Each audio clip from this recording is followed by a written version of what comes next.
Pemirsa, sekilas informasi seputar Sulawesi Selatan kini kami hadirkan untuk Anda dalam Satu Sulsel.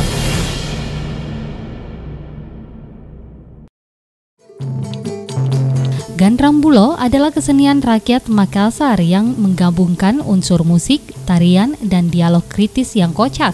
Merupakan sebuah tarian terkenal dengan gerakan dinamis dan seringkali dipentaskan dalam acara-acara perhelatan besar baik di Makassar, nasional, bahkan telah sampai ke kancah internasional.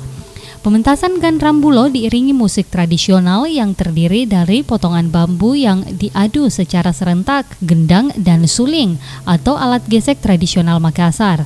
Para pemain Gandrambulo mengenakan pakaian tradisional. Nah, uniknya tiap pemain Gandrambulo membawakan karakter yang berbeda dan lucu.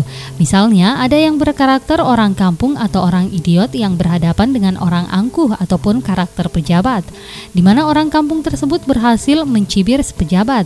Nah, dahulu Gandrambulo ini digunakan sebagai media kritik terhadap perilaku para pejabat yang dianggap warganya telah menyimpang. Teriakan penari Gandrambulo bukan hanya sekedar teriakan, melainkan luapan emosi dan semangat menggebu-gebu.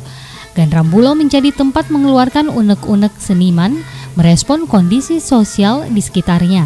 Pada awalnya, Gandrambulo sebenarnya sekedar tarian yang diiringi oleh gendang. Seiring waktu, tarian ini diiringi pula lagu-lagu jenaka, dialog-dialog humor namun syarat kritik dan ditambah gerak tubuh yang mengundang tawa.